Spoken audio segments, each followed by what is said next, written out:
Des ailes au talent. Je vous propose de faire connaissance avec des artistes qui maîtrisent les techniques et savoir-faire des métiers d'art.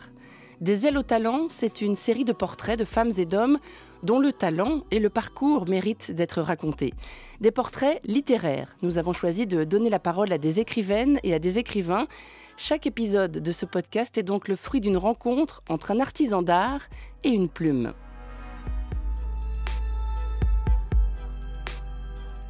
L'autrice que vous allez entendre dans cet épisode, c'est Léna Gare. Elle tire le portrait de la brodeuse Aurélie Lanoiselet. Vous écoutez la 3e saison des Ailes au talent. Soyez les bienvenus.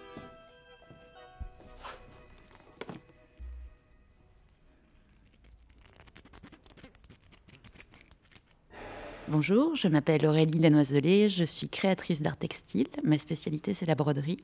J'ai eu le prix pour l'intelligence de la main de la Fondation Bettencourt-Schweller en 2009.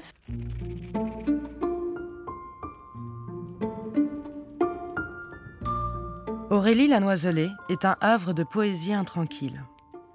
Il faut entendre les cristaux clairs, chauds et fougueux dans sa voix pour mesurer ma frustration à prendre la parole à sa place. Seule l'intuition que je dirais mieux qu'elle, sa lumière, me console. Tout ne fonctionne pas, hein. C'est comme là, tu vois, je commence des phrases, je ne vais pas au bout. C'est vrai. Dans la puissance de son timbre sibyllin, il y a aussi tout un tas de délicats accros, de petites pierres qui viennent parfois heurter le cours de ses mots. Aurélie s'emballe, fourmille, hésite, se contredit, s'excuse, rit, clarifie, convoque des images, des signifiances. Son bouillonnement permanent ressemble à une mission. Là, on peut se dire, les fumées partent en s'envolant. Moi, je l'entends entre le sang SANG et les volants. Et ça me raccroche en fait à me dire que finalement, c'est comme si tu ouvres une boîte où tu découvres une robe qui ne sera plus jamais portée. Le fil et l'aiguille arrivent sur son chemin à l'âge de 18 ans par ce qu'elle qualifie de hasard.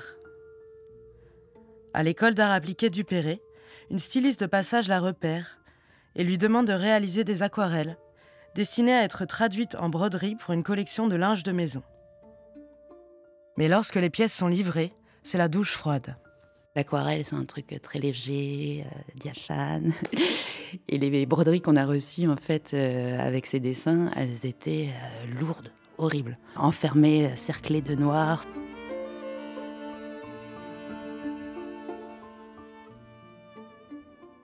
Cette impossibilité à supporter que sa vision soit trahie lui donne envie de franchir le mur, de comprendre comment fonctionne la broderie.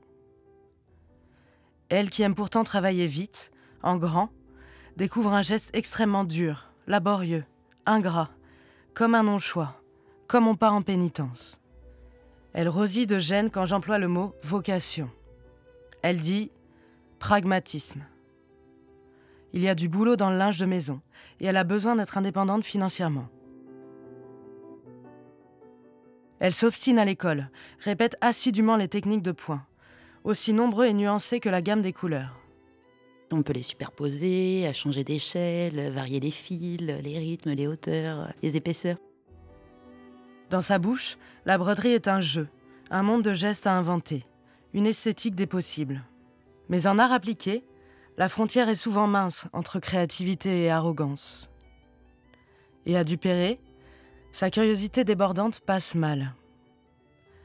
Ainsi de l'or bleu, sa pièce de fin d'études, un vêtement ouvrier jonché d'or, construit comme une cathédrale, en doublant les hauteurs pour se rapprocher du divin, et exposé couché, comme un gisant. Extinction de voix générale à l'examen, où on la prend pour une espèce de catho communiste engagé. Ça a été, je sais pas, comme une histoire d'amour où tu comprends rien quand tu te fais larguer, en fait. La maison Carven, elle, ne s'y trompe pas, lui demande de décliner son modèle pour 2 pièces de défilé la saison suivante. Aurélie dit être devenue indépendante comme ça, par manque de temps pour se poser la question. Le hasard encore, alors que tout chez cette femme montre qu'elle n'aurait jamais supporté d'obéir à quiconque. Sa carrière dans la haute couture démarre vite et fort. Les plus grandes maisons se murmurent son nom. Balmain, Givenchy, Dior, Christian Lacroix, Schiaparelli, Valentino. Aurélie aime l'idée de concevoir un ouvrage infaillible. Et voilà, c'est tout. Le mot luxe, ou même prestige d'ailleurs, serait grossier dans sa bouche. Aurélie, elle, parle de révélation pour l'indigo par exemple, ou de son émotion inaltérable à caresser de la mousseline de soie. Son book est une collection de centaines d'échantillons de matières brodées, qu'elle nomme ses expérimentations personnelles. Cet acharné de travail peut passer 350 heures sur un modèle, encaisser sans broncher les volte-face des stylistes. Aux artisans, la virtuosité technique, aux créateurs, la responsabilité esthétique. La forme, c'est pas ça qui m'intéresse, c'est la matière et c'est ça qui est génial. Aurélie a viscéralement besoin de creuser, tester, agglomérer, coudre, découper, transformer la substance. Tout est subliminal chez elle, jusqu'à la brume dans son regard doux. Elle voit en chaque tissu l'âme d'un potentiel textile. Alors évidemment, après 10 ans de loyaux services pour la haute couture, elle s'use, trépigne, tente l'ailleurs, le Grand Nord canadien, où naissent ses enfants. Mais elle n'est faite ni pour la vie à domicile, ni pour le froid, ni pour les grands espaces vides.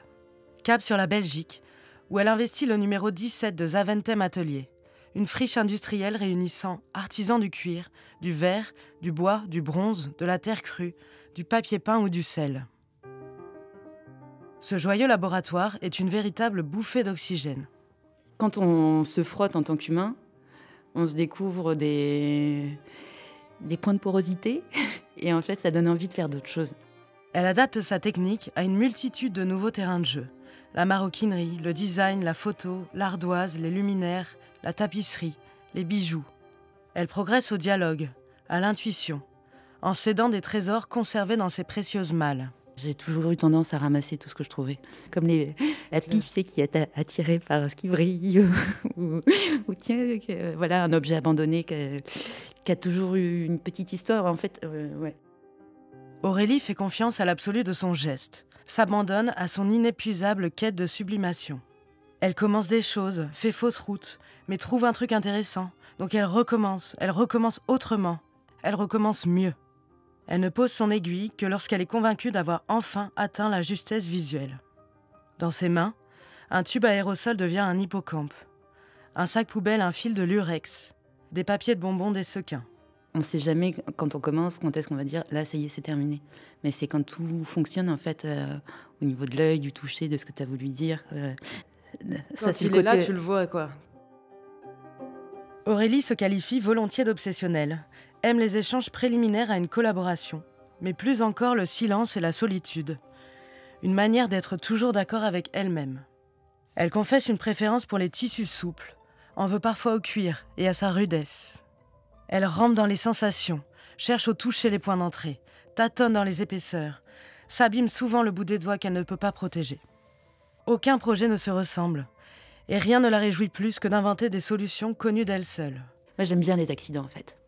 Je me sers souvent des accidents comme du petit supplément d'âme. Ah, les accidents. Ce désir très profond et très beau de réparation parcourt toute l'œuvre d'Aurélie. Les titres de ses œuvres sont des univers de consolation tissulaire à eux seuls. Mes perles me tâchent, mémoire vive, ceux qu'il nous reste, merveilleux d'après nature, ô fire, maman. Entre oui et presque oui, il y a tout un monde. C'est drôle parce qu'en te faisant la liste, là je me suis dit que j'avais peut-être besoin d'une psychanalyse. Quand je m'aventure à creuser le symbole, à évoquer la polysémie du mot tissu, familial, social, elle admet pudiquement qu'il y a sans doute beaucoup à comprendre de son travail en allant fouiller les sous-couches. Bien sûr, dédier sa vie à tenter de rassembler des tissus disjoints ne peut pas dire autre chose que le choix du combat. Et c'est au contact du public qu'elle s'aperçoit enfin du potentiel subversif de son geste. Depuis 2018, elle montre ses pièces lors d'open workshops à Zaventem Atelier et découvre avec une circonspection amusée les réactions ambiguës suscitées par ses créations. Le Léviathan, par exemple, une robe blanche grouillante et vertigineuse, magnétique et terrifiante, juchée sur un buste d'enfant. Certains visiteurs sont très mal à l'aise devant ce corps infantile soudain désirable. C'est l'intention. D'autres y voient une somptueuse robe de baptême. Il y a des gens qui vont aller au-delà du cliché ou du truc, ou qui vont essayer de comprendre. Il y en a qui vont pas chercher. Et tant mieux. En fait, ça fait un peu le ménage. Aurélie s'agace pour la forme, mais au fond, l'innocence présumée de son art est son plus précieux pouvoir, sa justice secrète, son cheval de Troie. Elle sourit en rappelant que le point de croix était un enseignement obligatoire pour les fillettes jusqu'en 1972. De là, probablement, l'imaginaire coquet et docile qui auréole aujourd'hui encore la broderie, souvent associée aux fleurs, aux chatons et aux alphabets.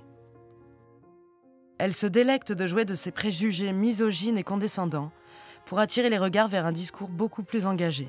Le fil, là, l'aiguille, c'est une épée pour moi.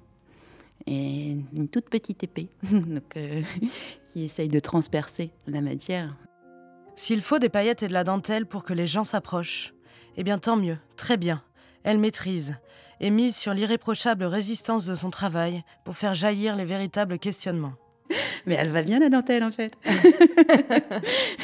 Elle est super solide et elle est bien accrochée et il n'y a pas de problème. Et oui, quand on atteint la moelle de son œuvre, il reste ça, évidemment. La permanence de la matière en réponse à l'éphémère du corps sur terre. Le besoin de donner chair au sacré. Comme une main du présent tendue vers ce qui n'est plus, mais voudrait exister encore un peu. Voilà la mission d'Aurélie Lanoiselet. Mue par l'urgence de magnifier tout ce qui finira par disparaître, elle conjoint l'espace-temps des humains. Rien de moins. Mais je suis sans doute bien trop lyrique à son goût. Faut se détendre, quoi. Ça va sauver personne. Après, moi, c'est plus des questions. Je me dis, une fois qu'il y a un truc qui me travaille un peu trop, je préfère le mettre en chose. Il est là, je l'ai posé, je peux passer à autre chose.